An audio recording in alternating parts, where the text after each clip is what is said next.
All right, wonderful friends. Welcome to the Spiritual Side of Virginia. It's so good to be with all of you here tonight. We're going to start by reading a message psychographed by the Spiritual Manual through. It's working.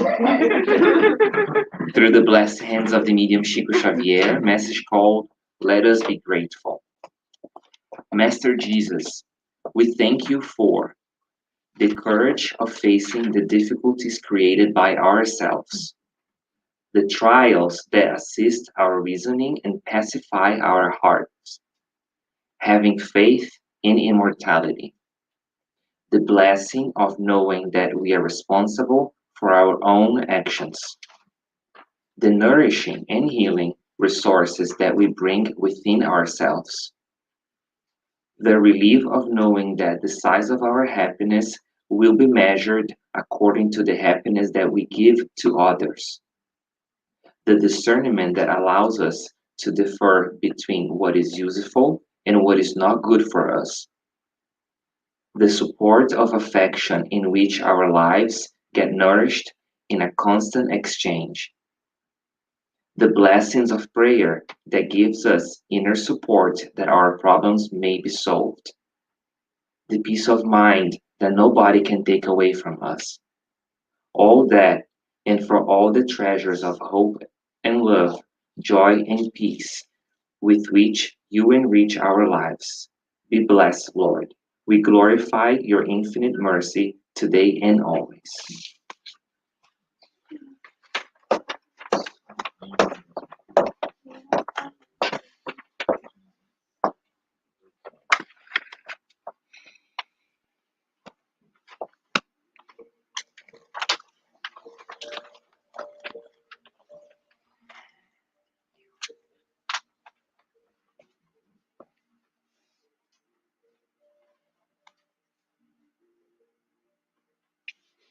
Thank you, Master Jesus, for renewed awareness of your existence, of your loving call, ridding ourselves of illusions that have brought us to so much guilt, remorse. Finally, we are here in a new day, new beginning, hopeful to make an effort to refine ourselves and harmonize our thoughts, our feelings, our words, and actions.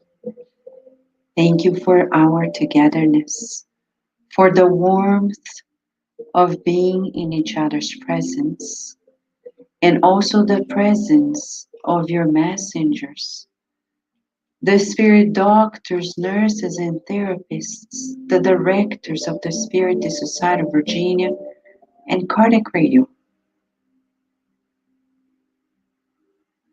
guiding us to our very redemption, to our most awaited regeneration. Praying for those who could not be here, for those who departed before us, for those who have their names in the book of prayers.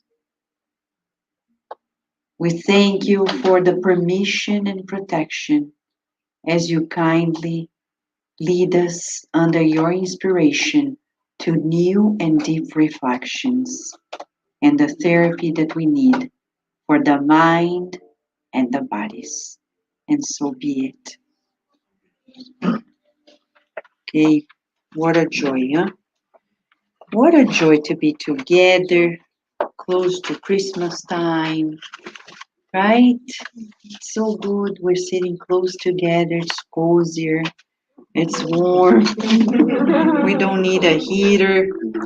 And of course, it all happens because of Jesus. Without Jesus, as Virginia said today, even the atheists, they celebrate Christmas. Thanks to Jesus. So, what can we say?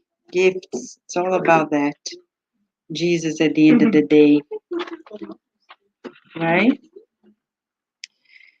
So, as we are grateful to Jesus, you know, and I know that we are in a spiritist center thanks to Jesus too.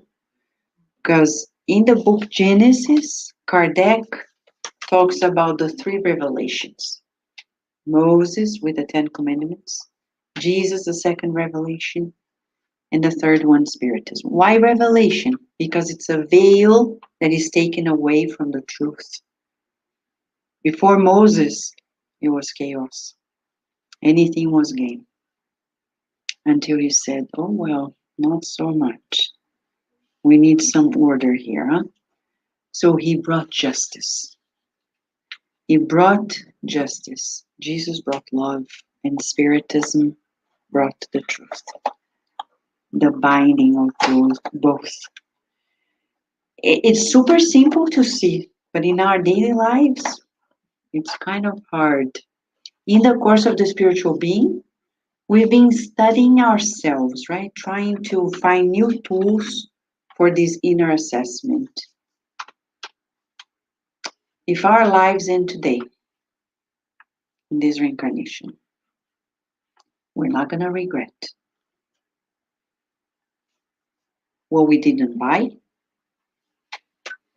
We're not going to regret not traveling here or there, but we will regret the love that we didn't give. We will regret the peace we didn't create, the gratitude we didn't feel. So we've been studying why in so many ways we're blind to these blessings in our lives. Pride is the main source of it that blinds us. Emmanuel, when he wrote 2,000 years ago, he shows how blind he was. He couldn't see the extraordinary wife that he had. He took her for granted. He couldn't see it.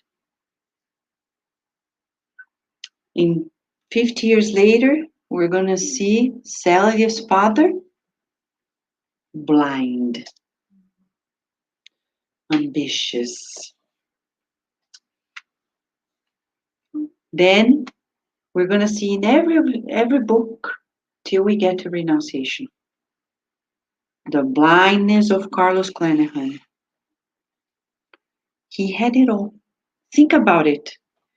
If in the first time he proposed marriage to Alcyone, when she said, I love you too. Okay, so it's sealed. He loves her. She loves him. Done. There's no doubt. But we can't get married because the plan is to serve the Christ. But we'll be together. We'll be friends. We'll be close, but we won't make a family. He didn't want it. He complicated his life in so many ways. Pure blindness. He made others suffer because in those instances we see in all these books that when we make a decision not to love, we hurt people. So there's no such thing like, I'm going to do this and whatever. No. Our decision affects people.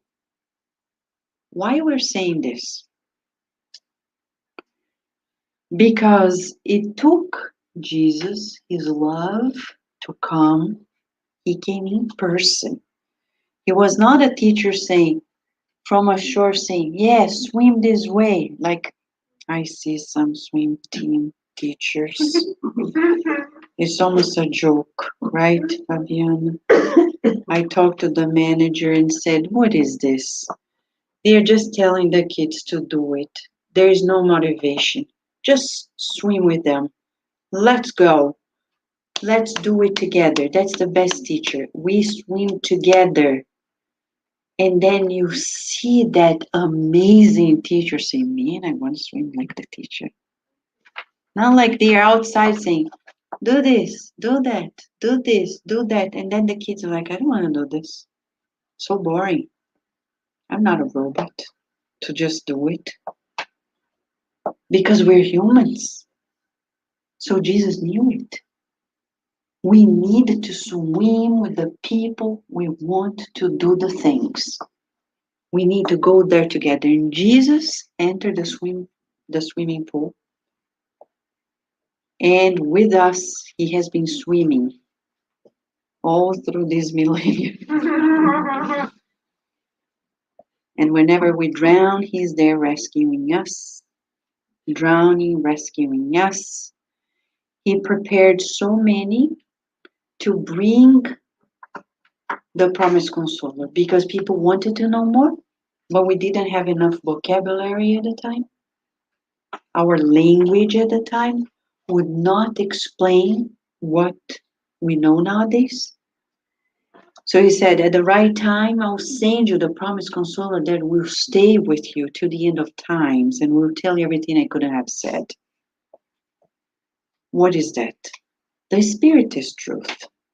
I'm not saying it's only in Kardec's books because, as he said, it's universal. It may have other names, but it's there, it's coming, and it's coming more and more and more. But to study that, we need spiritist centers, right? As we saw last week, the culmination of this need to feel superior, of this need that we experience in humanity as a whole. We see Evaldo last week as this man who was supposed to help. He was not supposed to be a Chico Xavier, but he was supposed to be somebody who in his community would be useful. In the Spiritist Center, it was in his reincarnatory plan.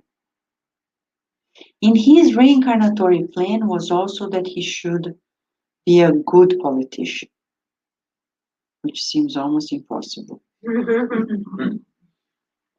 But we can't say anything because we don't know all of them.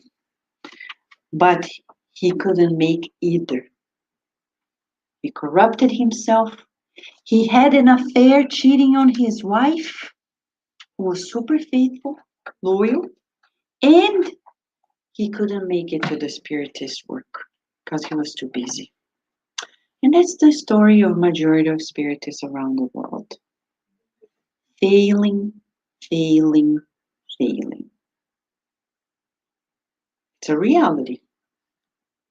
In 25 years in the US alone, I've seen many. And I pray every day that we stay faithful because it's very easy to derail us. It takes very little for us to be quitters. At the end of the day, we're losers because we're losing the greatest opportunity of our redemption. In the world, after the pandemic, alone, many centers closed in the world. Those that didn't close reopened but are still majority online, not presential. We're one of the few centers in the world. And I say few because there are many centers around the world, especially in Brazil, but not so much. We're some of the few centers that continue more presentially than anything else. And why we're saying this? Because as we were studying, we have been studying the course of the spiritual being. This course is mostly for people who are already versed in Spiritism. It's not a course for people who don't know of Spiritism. Because if we don't know, we're not going to understand why we're talking about it. So the advantage of this course that we've been taking is to really deepen our understanding. We're talking about reincarnatory plan, the resources, the environment. So as we're talking about it, one of the things we know is the spiritist resource. But think about it. I'll give you a scenario and you tell me what you feel, okay? It's about feeling. Let's say you have a great friend and every Friday you go to the movie theater, okay? And then one day, this friend meets someone who is a spiritist and says, you know, our meetings are on Fridays. Why don't you come? And this friend comes to me and says, you know, Vanessa, I can't go to the movie theater because now I want to go to the Spiritist Center. How do you feel? How do you feel? You don't know anything about Spiritism? And how do you feel? Seriously. He's nuts, but what? Let's say it's not even about Spiritism. But how do you feel like you've been doing this for 10, 20 years and suddenly Someone's giving up on you. You feel like someone's giving up. you feel like someone is giving up on you? You feel you're missing something, right? You feel like, oh my gosh, my best friend, my companion's no longer gonna be there with me. Because of what? What in the world is this? Can can we just destroy it? I'm not kidding. That's exactly how those who have been subjugating us to our illusions feel when we awaken and say, I'm no longer going to drink. And they're like, what? Hold on. We drink every weekend with you. You come home. We drink, and now you're not going to drink because of what? Because of a book that you read that said it's no good to you? Right? Okay, pause. In the book, Cartas e Crônicas, not translated yet, Letters and Chronicles by Humberto de Campos through Chico Xavier, there is a message titled Free Poison. Free Poison. It talks about alcohol in festivities, social drinking that we think is okay. And at the end, he says how alcohol disturbs our spiritual body. And he doesn't say 10 bottles, alcohol, period. Now imagine if we have spiritual companions, not only material companions too, because families get upset. And they're like, what? You don't drink? You used to drink, now you no longer drink. What is this? And even if you don't say anything, they're upset just because you're not trashing yourself out with them. You feel the feeling that they feel. So the people who want to use drugs no longer use drugs. The people who used to see porn no longer see porn because they also see porn with us. If you think you're browsing through the internet and you're alone, no, you're not. Especially if you're laying on your bed, especially if you're laying on your couch, we are not alone. They are there with us, browsing through the internet, and they love it. They feel the sensations through us because they don't have a physical body. When their perispirit connects with ours, they start feeling those sensations. So when we say we're no longer going to be there, they're mad. With whom? With you? With me? Those who don't no longer want to do it? Not only, they're upset with the people who told them not to do it. And they come. Not necessarily they enter the center, but they go after. Why am I saying this to you?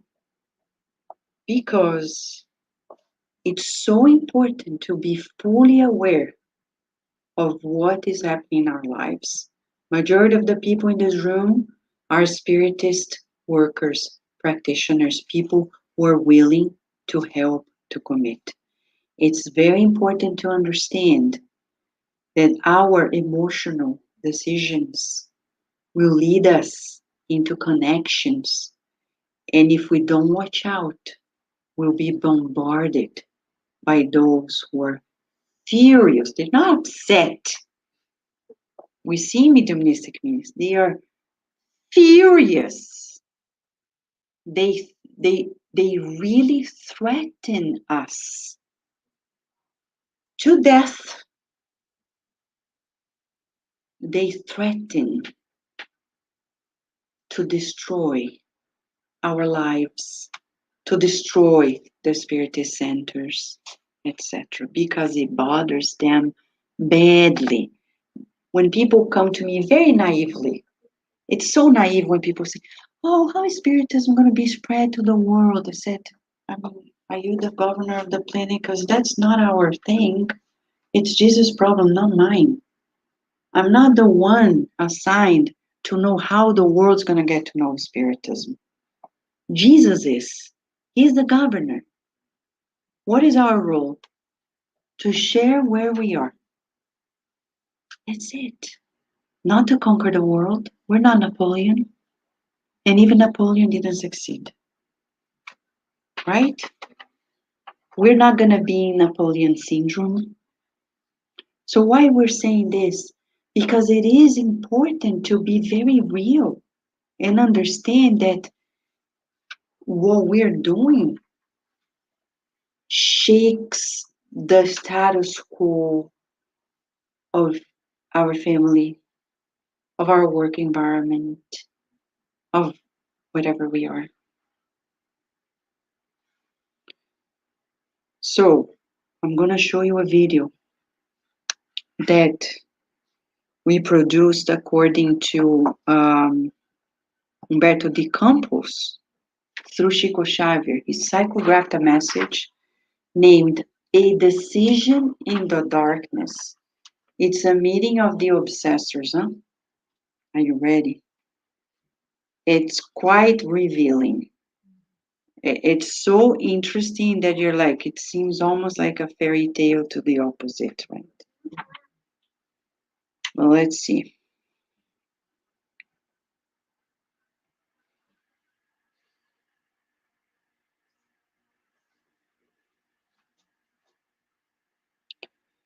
Okay.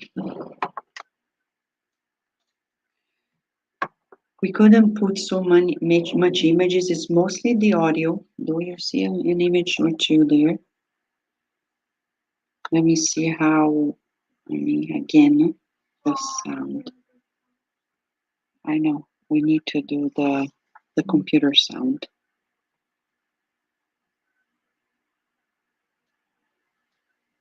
Yeah, it should work.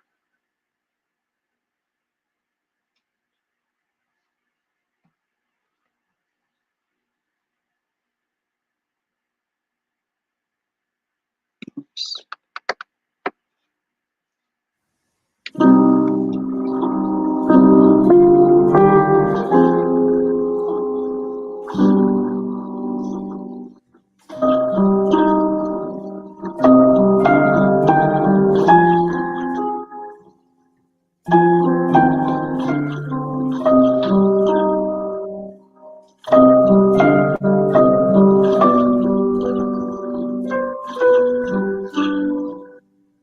Kardec Radio presents Decision in the Darkness.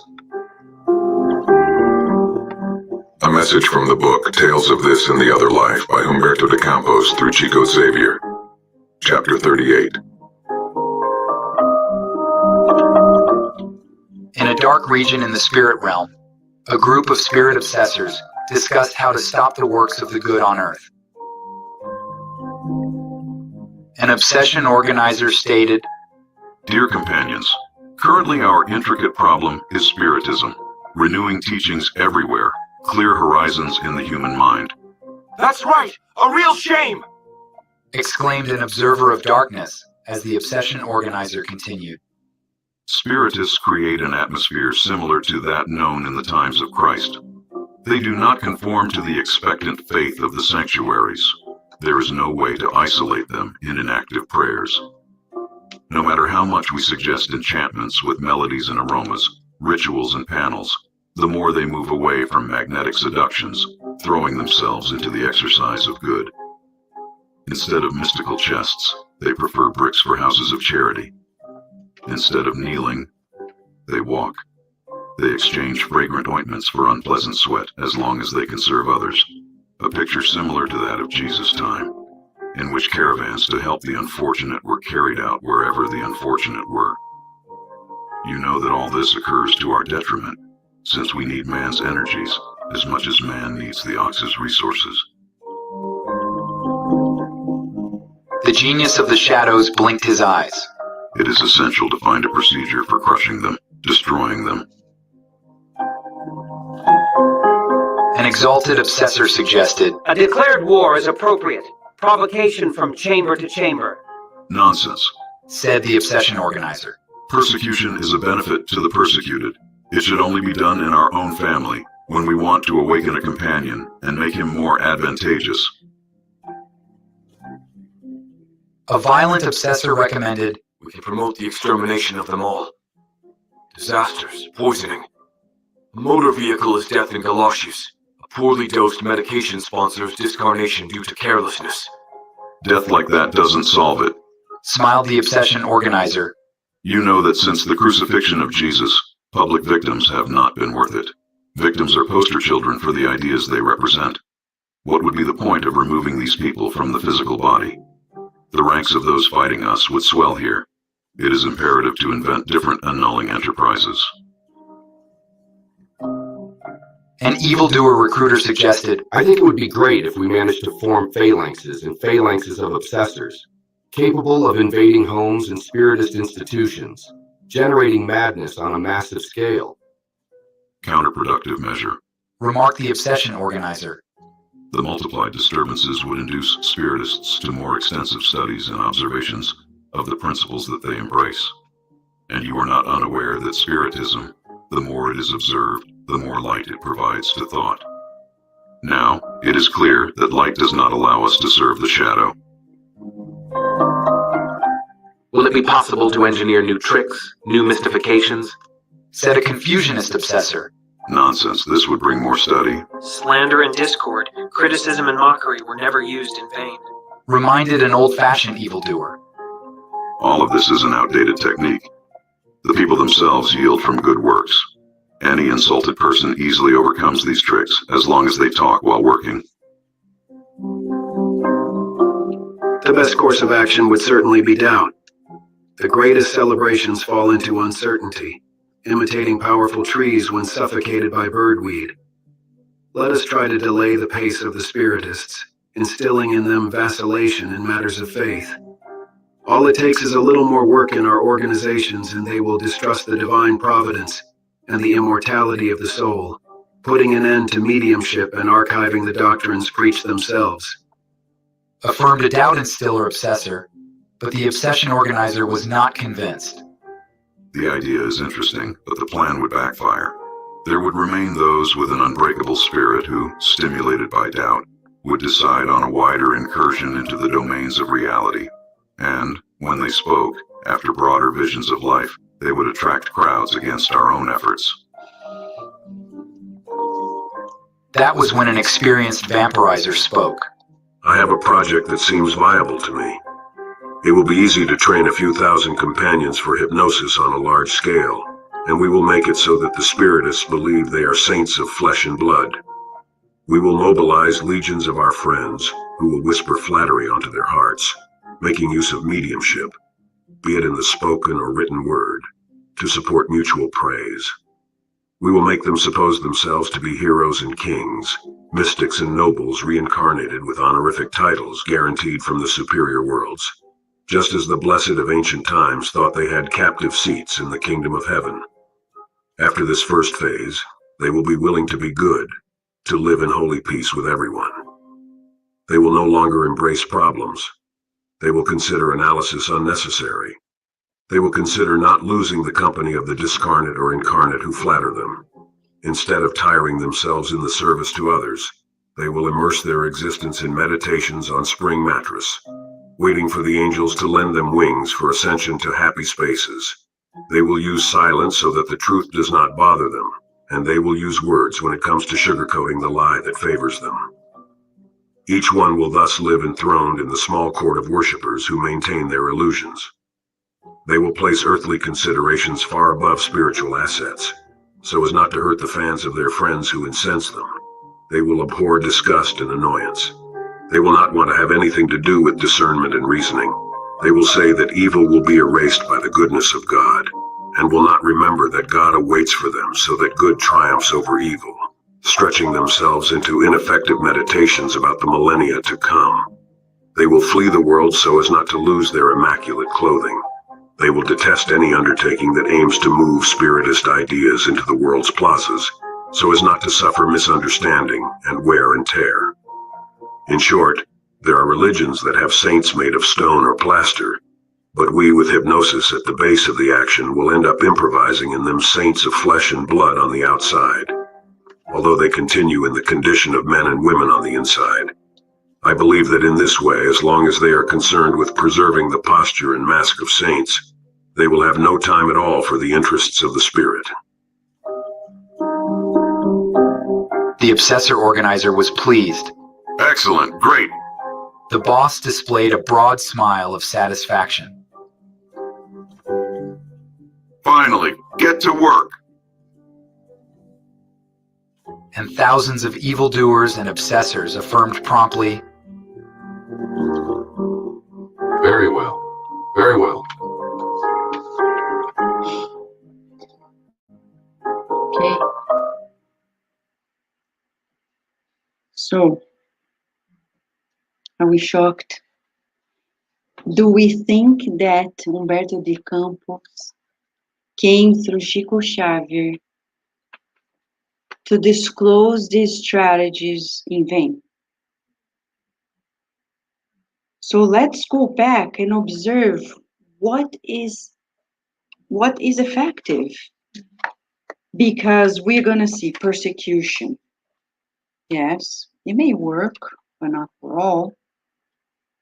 So the spirits may come and whisper words, and we feel that way, we run away. Destruction, the violent one. They really want to destroy, right? They really want to destroy. That happens.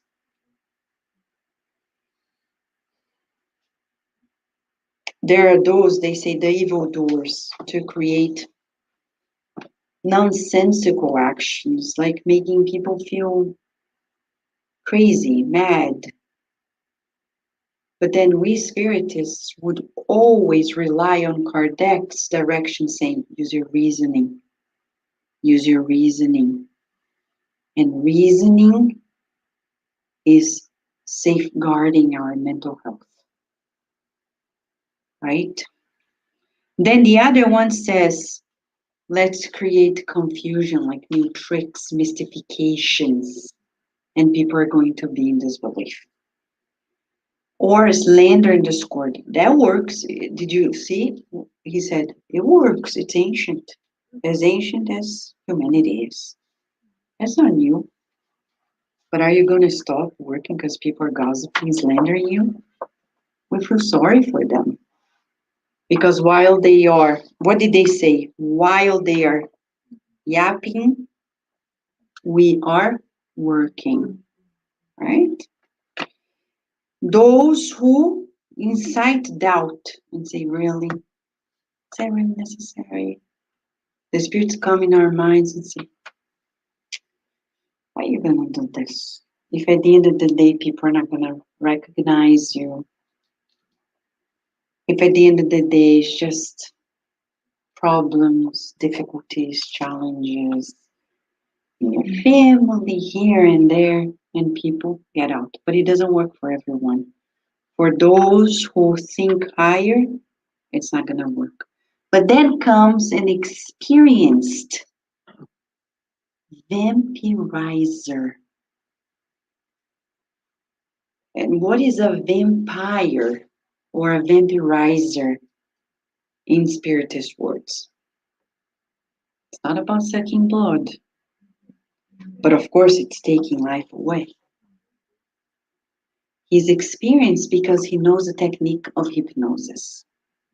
In the book Thought and Life, Emmanuel says how to boost our lives, thoughts. Learn to think and life will be better. Wayne Dyer wisely wrote a book saying, new thoughts, I forgot. Change your thoughts, change your life. Thank you. He's relying upon the Tao Te Ching, as ancient as it is, and the wisdom of it, and he brought it to what it is. Same as Emmanuel says, change your thoughts, change your life. We need to change our thoughts. So the spirits of evil, they know that if we go there in the mind of somebody, we conquer the person. They come and whisper. And they, remember, they don't have bills to pay. They have no children to care for. They have no family to feed. They have no physical body to care for because they're discarnated. What do they do all day long? Create strategies to destroy the works of the good on earth.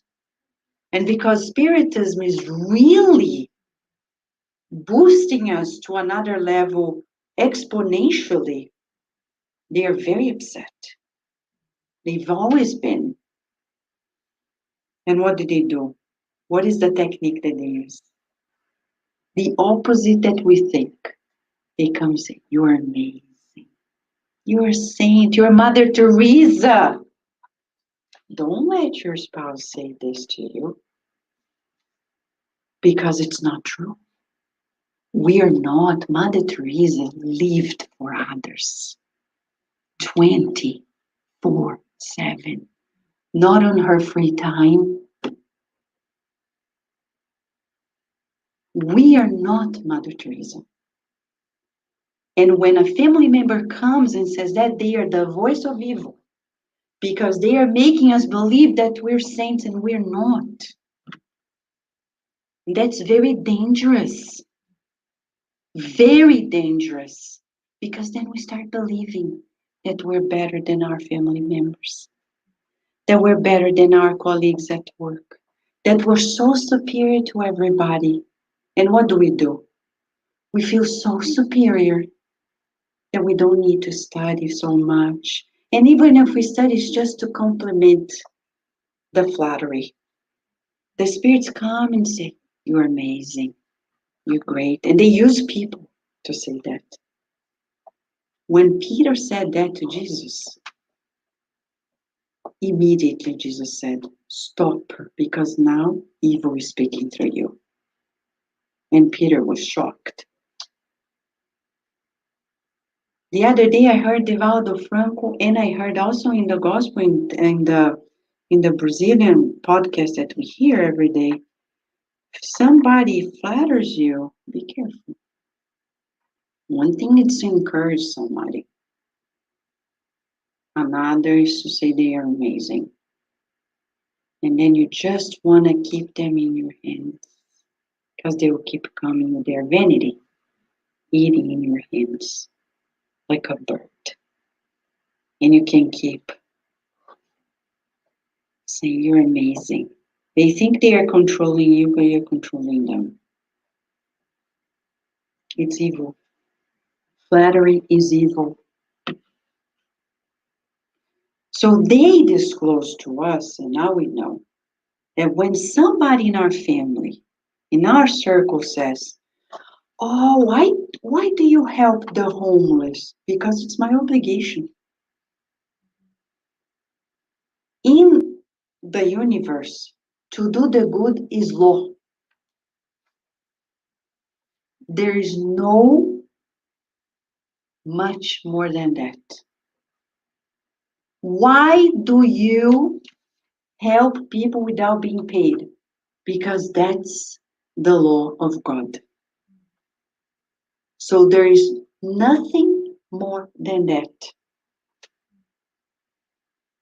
If we keep listening to these voices that are hypnotizing us, we will not progress. Because we'll keep believing that once a month we go to the homeless and we're amazing.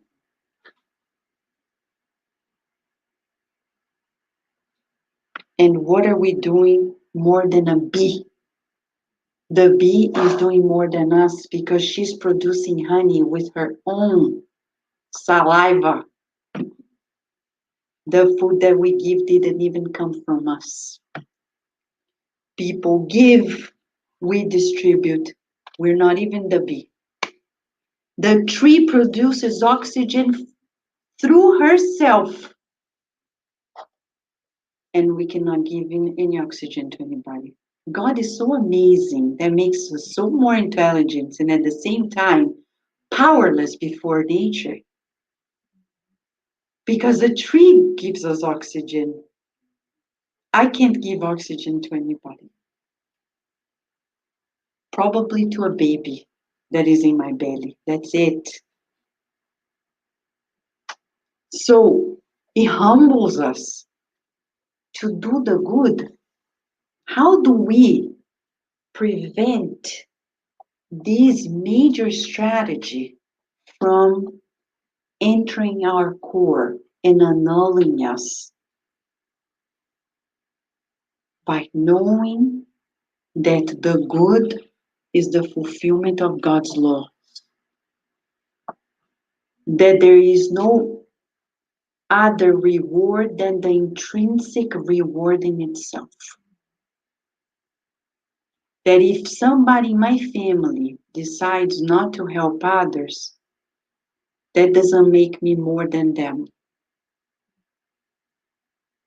Because the disciples who were with Jesus, when Saul of Tarsus came along, he did things that no other disciple did. And it's fascinating. It's as if Jesus wanted to tell us, you think you're better because you were with me? Somebody who were not, quote unquote, how were he not? Is going places none of you are. He humbles us.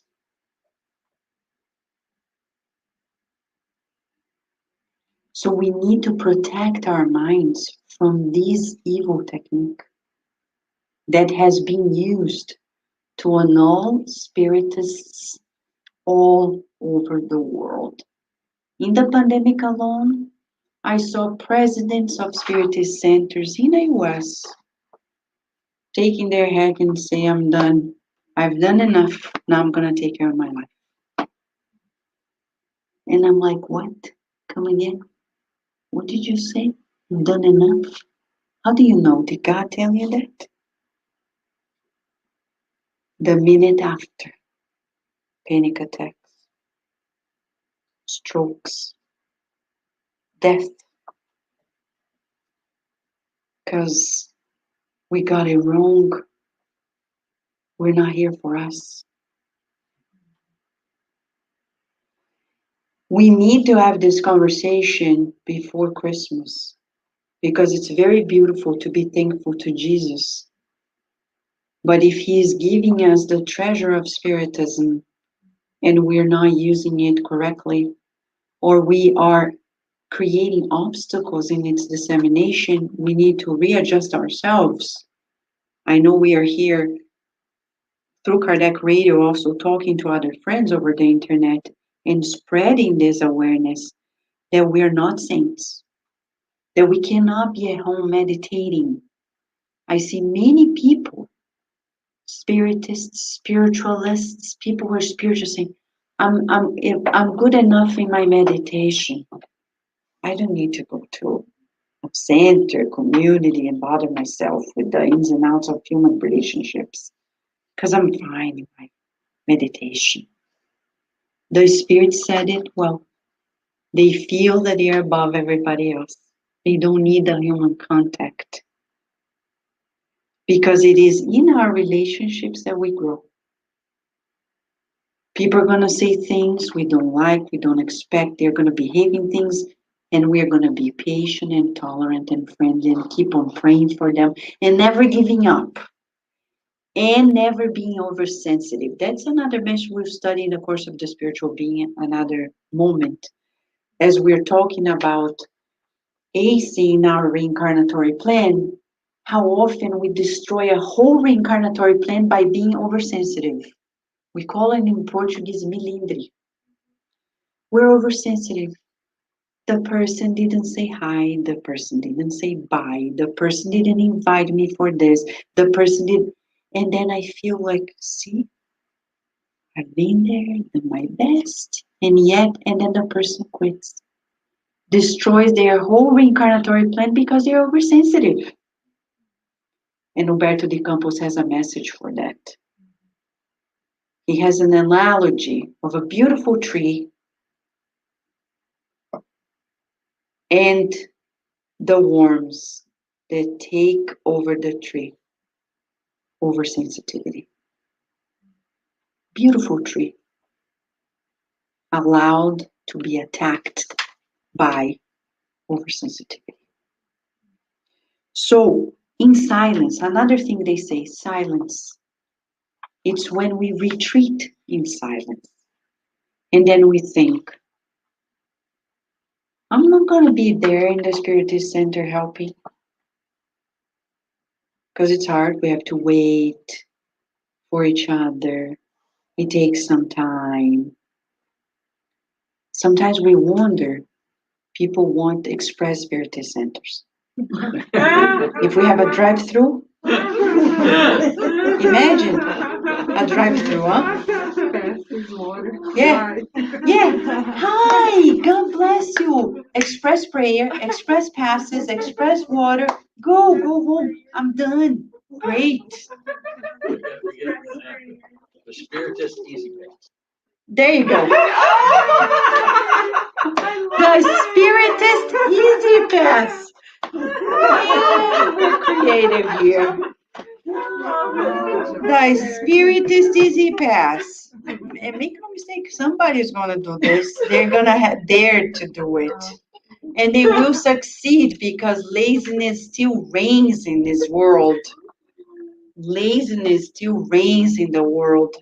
But think about it. Express, easy, instant gratification. I want to talk to somebody, feel good, and go home.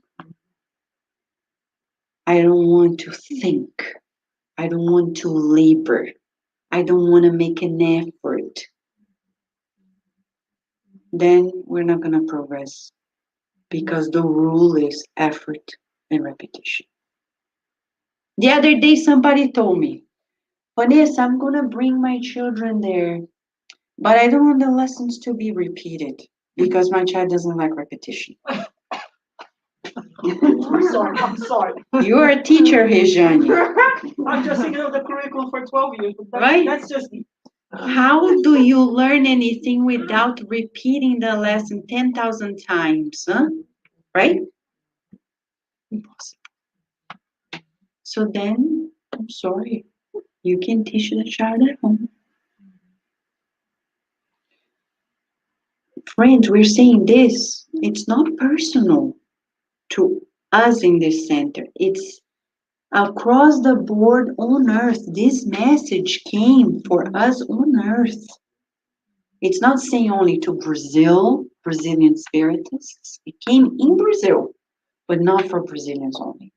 It came for us around the world and saying, if we want to be silent, it's one of the techniques of this hypnotic state of mind, saying, don't get involved.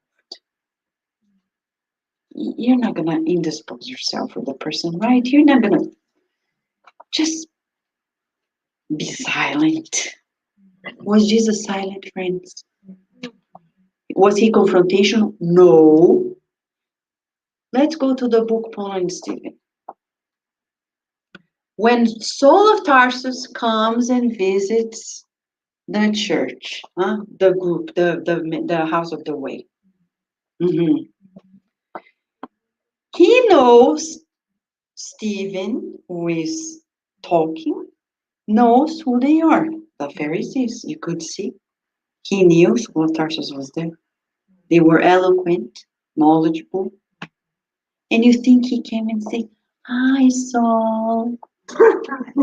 You want to give a talk because you're so good, so versed?" No. He kept speaking louder. I confess, when I read his words, I said, "Oh my gosh, this is not going to work." He is teasing the forces here. But was he? Stephen was truly meek. And that's what people don't understand about meekness. Meekness is not about being without courage, a coward. Meek is somebody who is very peaceful. So peaceful that they know the boundaries. They're not shy. They are who they are. He spoke what he had to speak, the truth. For us, it seemed an insult to Saul of Tarsus. That's how Saul felt it. If he were silent, Saul of Tarsus would not have awakened, because that was the first blow. Boom. He needed to awaken.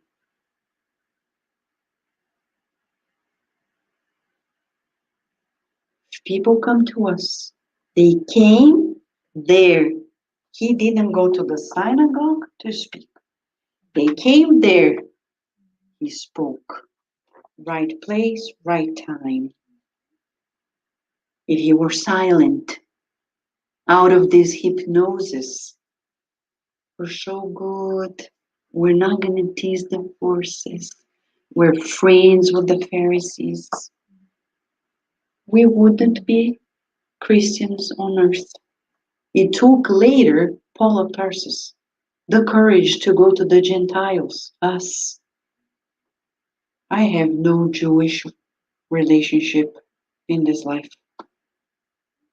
If it were not for Paul of Tarsus, my family would not know of Christ. He was courageous. So these people who keep insisting that we be quiet, it's because they are telling us to not do what we need to do.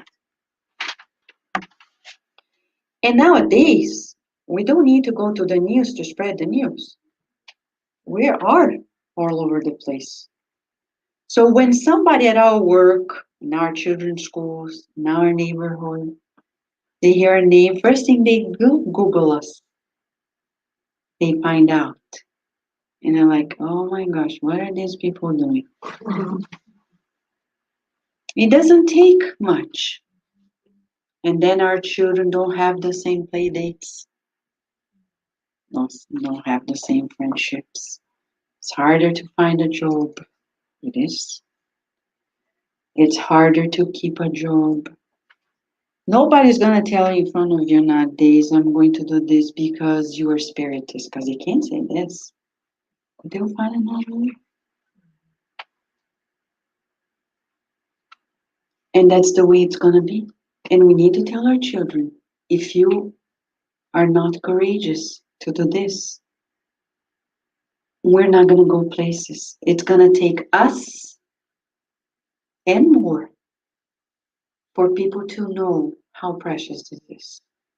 If we keep hiding, not saying, not getting involved, being quiet and silent, I'm such a good spiritist in my house, but I do nothing to help.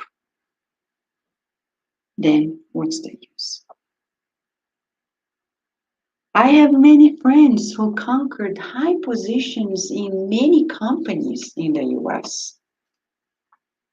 They used to be good spiritist workers. and now vice president of this, vice president of that, director of this, super huge companies in the US and in the world. Ask me if they are doing the same. No longer being a speaker, no longer. Why? What if people knew what they are doing? Would they be respected? These experienced vampirizers are taking much of our terrain. We need to be courageous. Not to tell people, oh, I'm a spiritist in this, but to do what we need to do at the right time and the right place.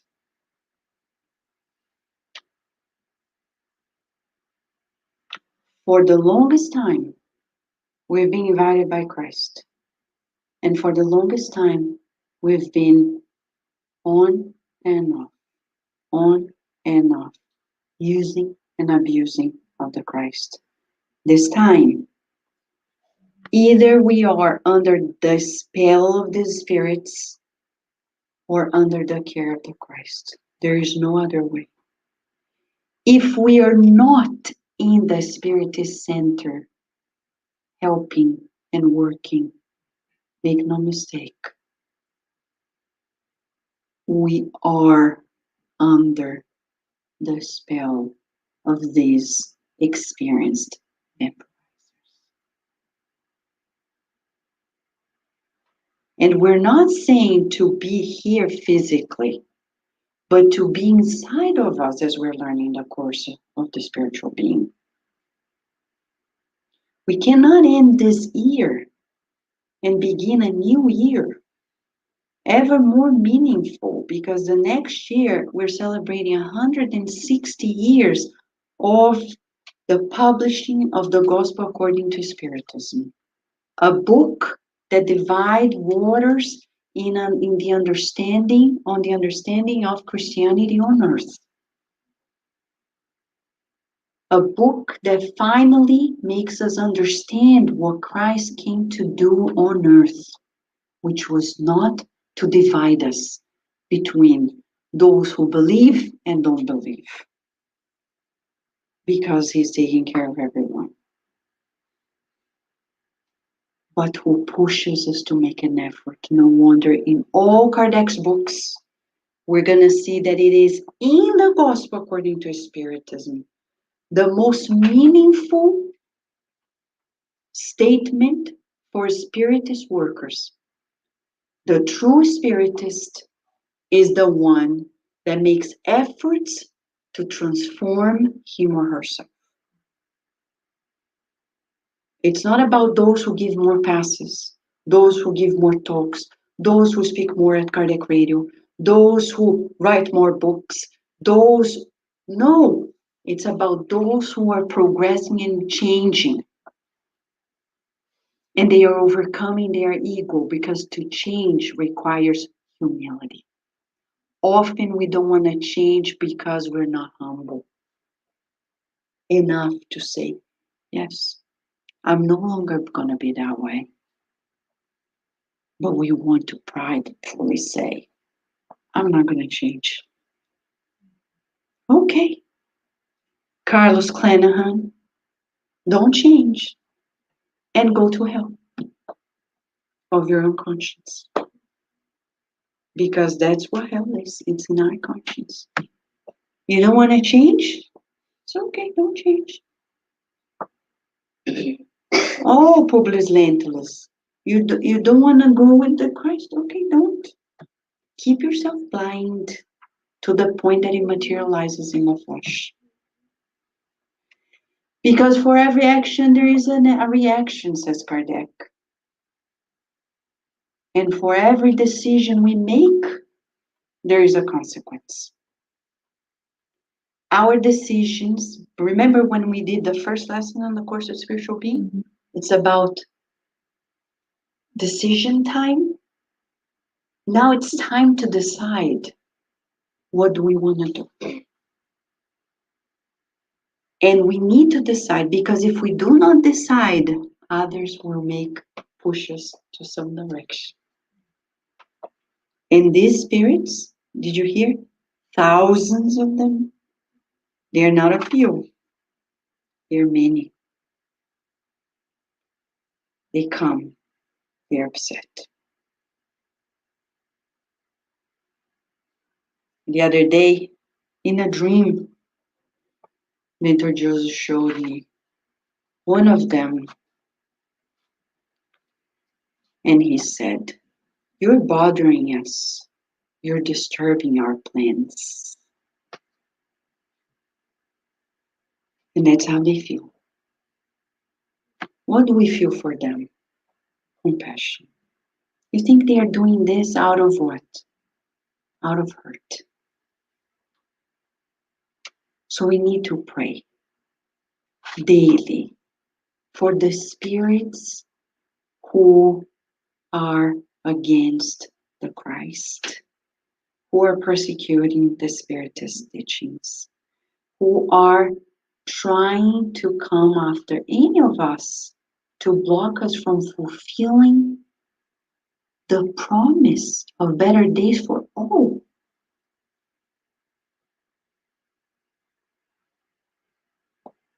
They try to create discord. We don't listen. We keep on focused. As Mentor Joseph often said, I was still living in Baltimore back then. He said, if you want to keep on the right side, focus like Jesus on those who are suffering. Forget those who think they're not suffering. They don't need you. Those who are suffering need your help. Focus on them. So when somebody comes in the center and leaves, people say, where are they? I don't know. I know those who are here. I shouldn't be, and neither any of us, be worried about those who are taken by these spirits. We should pray. Because if we were highly attuned, we wouldn't leave these doors. Any spiritist doors. Not only the spirits of Virginia, any.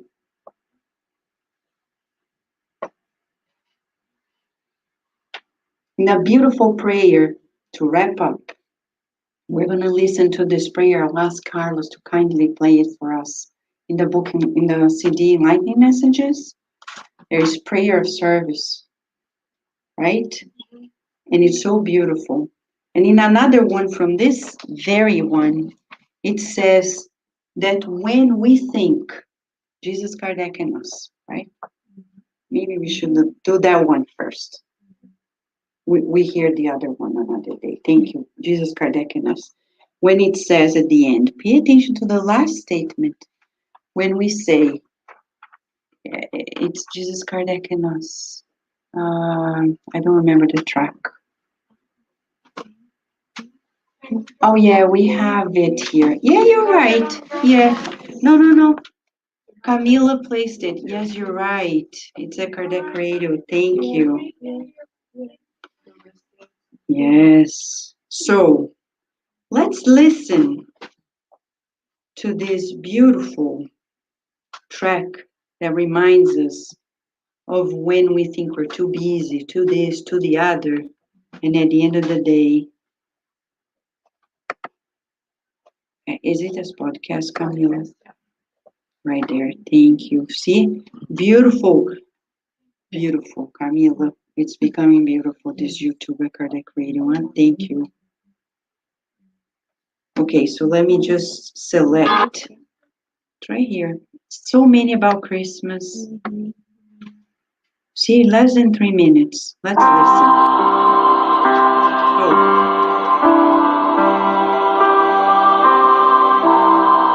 Jesus, Kardec, and us.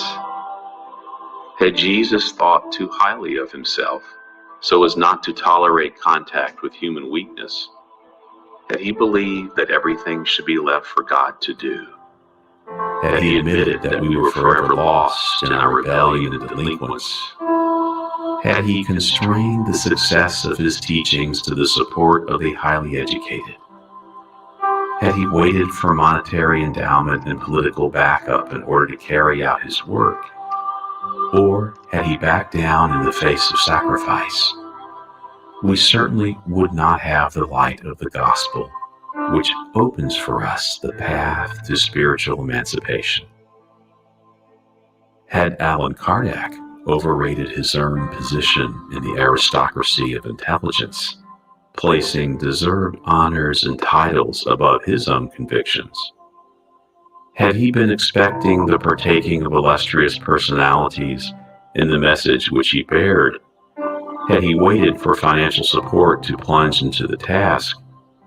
Had he considered his difficulties as an educator with scarce time to devote to commitments outside his profession? Or had he backed down in the face of the slanders and personal attacks which marked his path? We would not have the Spiritist codification which complements the gospel and integrates us into the responsibility of living. Reflecting on Jesus and Kardec, we do not understand our thoughtlessness when we declare ourselves too virtuous, too busy, too educated, too shy, too incapable, or too disillusioned to attend to our own obligations in the Spiritist philosophy. If we consider this the master and the apostle of human renovation passed among men, suffering lacerations and exemplifying the good for love of the truth, while we, indebted consciences, run away from learning and serving for our own benefit, undoubtedly we will be, without noticing, under the hypnosis of an unseen obsession, showing balance on the outside and madness on the inside.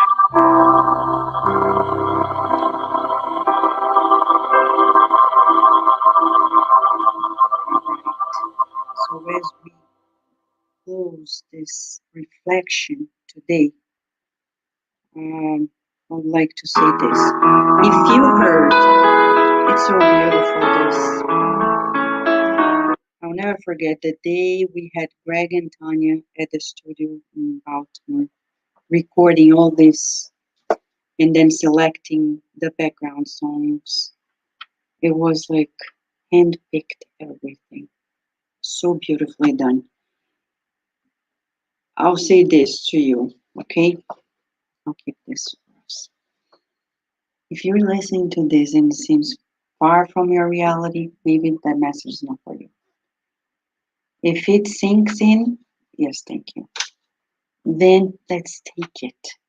Thank you, Tony. Well, how do you feel when we hear about these spirits who are doing this? Don't you feel sorry for them? Right? The spirits who are persecuting the good on earth. What would we like to give to them if we could see one of them? Say, what would you say?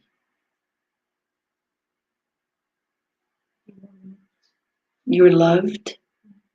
What else would you like to say to these spirits that are spending time to destroy the works of the good on earth? If you meet one of them, what would you like to say? Drug dealers are in the category, okay? Because they're destroying lives.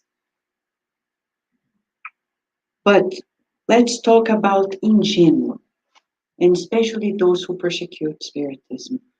What would you like to tell them? Because it's not so much about us, because we know, but about them.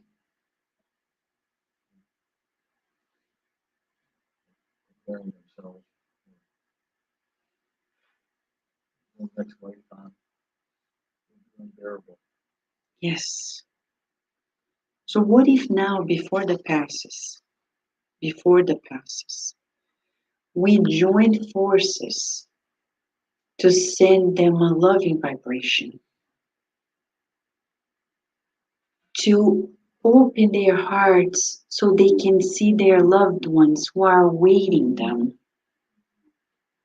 sometimes for centuries, so they can be in the right path and stop the sowing of evil, which will come back for them as a terrible harvest.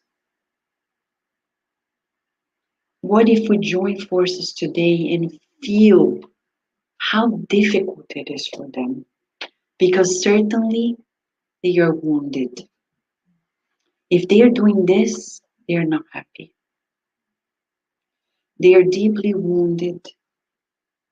Something happened that they forgot all about the good. They don't believe in love.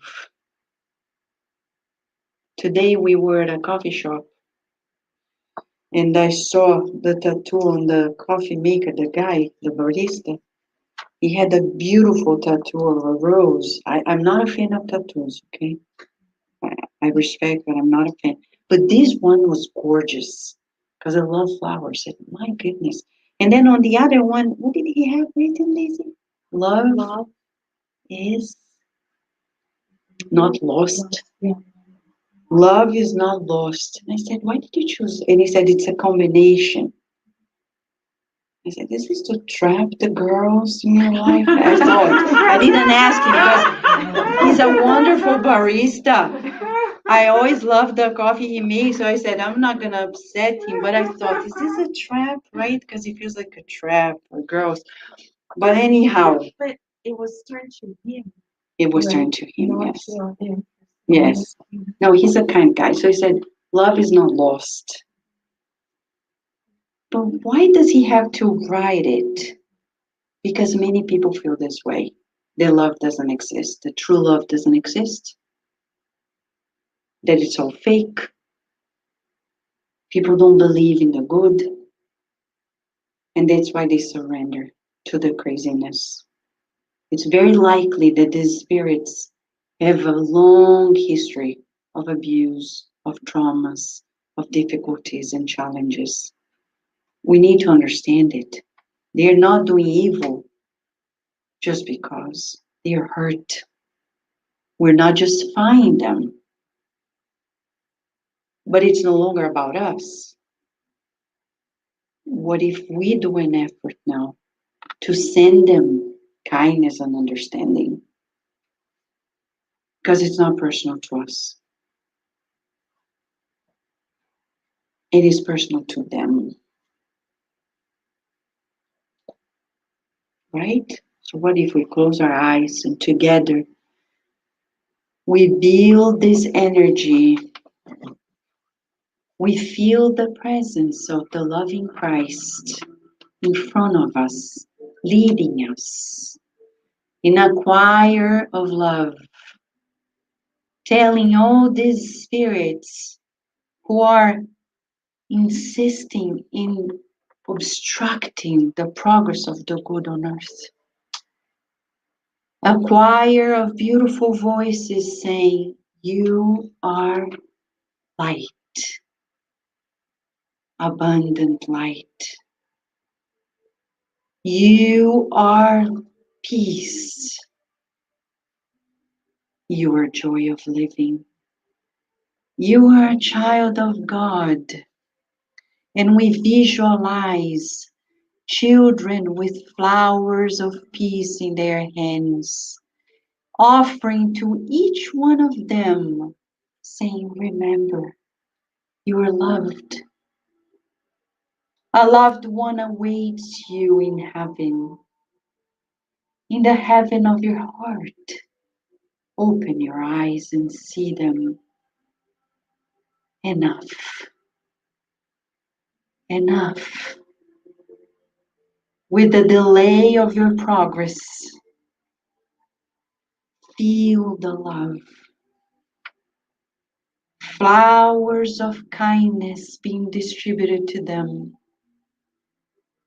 Some of them want to run away. But we see the spirit doctors, nurses, and therapists kindly approaching them to offer the loving care that they need, the water they are thirsty for, the water of love, the remedy for their deepest wounds, reminding them of new beginnings. And Jesus says, do not be afraid. God never punishes us. On the contrary, He gives us always a second chance. Come to love. Come to life. We visualize the Christ, embracing all of them in His sacred heart, sustaining them in love. And the light of His love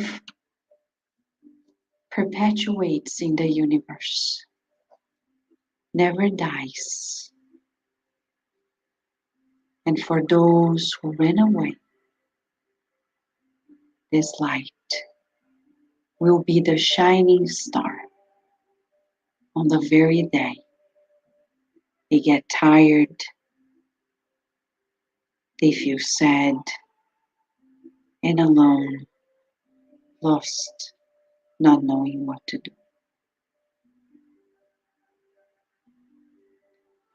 Let us feel that this shower of healing light keeps on spreading as we prepare ourselves for the passes where we shall give and receive as one.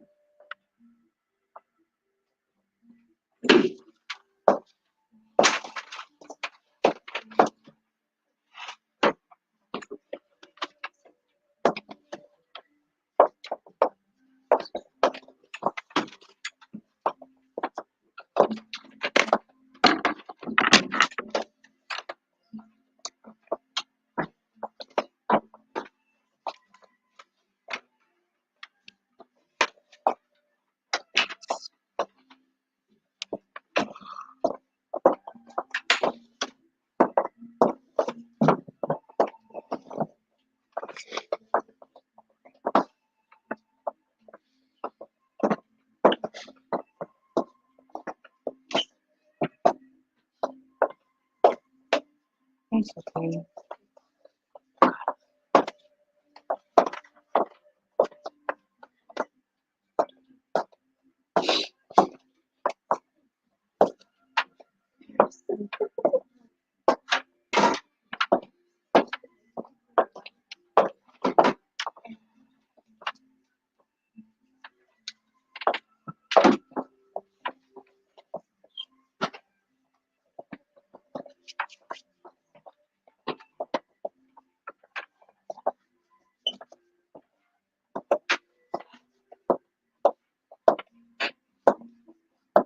Let us feel the joy of living as during the past, as Carol keeps us helping with words of inspiration to lead us into this community. Visualizing the sacred heart of Master Jesus before us, we now allow the vibrations of His love to become one with us, inspiring our feelings, thoughts, words, and actions, now and forever.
Let us now visualize a waterfall of healing love and healing light reaching every cell in our bodies as our sweet Master Jesus places his loving hands upon us. Let us open our hearts to receive the treatment of love that he gives to us.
Dear friends, let us now continue visualizing Master Jesus in front of us.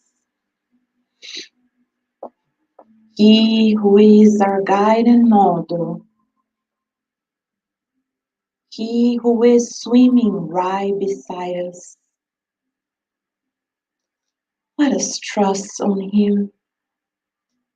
Dear Master Jesus, we don't have words to express our gratitude. Thank you, Master Jesus, for not only being our guide and model,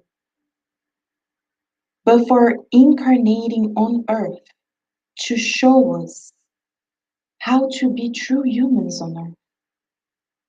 In this week, as we remember the beautiful day, how humble you were to come back as a baby, trusting in the love of Mother Mary and Joseph, the spirits who committed to help humanity, and in that beautiful night, welcome you in a humble manger. Master Jesus, we pray that this week we stay with this image in our minds.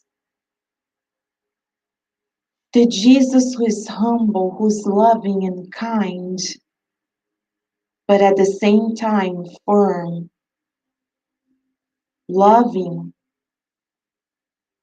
but who speaks about the truth. We pray tonight for every spirit, incarnate and discarnate, so that they fulfill their mission on earth. We pray especially for those, Master Jesus, that have been persecuting you and your works for millennia. That your shining and bright light can continue guiding them, that they can feel that they are loved, they're never forsaken. And there is a way out, because with you, Master Jesus, there's always a way out. We pray that they can find and follow the light, and that we can stay firm in our commitments, knowing, Master Jesus, that this life is unique. There's no more time to lose, and we are here to fulfill your designs and nothing else. Help us, Master Jesus, put our ego to the side, our vanity, our pride, to serve you and to fulfill God's will on earth. We pray that in this Christmas days, we can think about those who need the most, those who are suffering, those that need consolation, love, and those who need your kind and loving reminder saying to them that they are loved, they are light, and they are joy of living. Grateful for these beautiful moments of tonight and humbled by your presence, Master Jesus, we ask for your permission to close these moments of tonight. And so be it.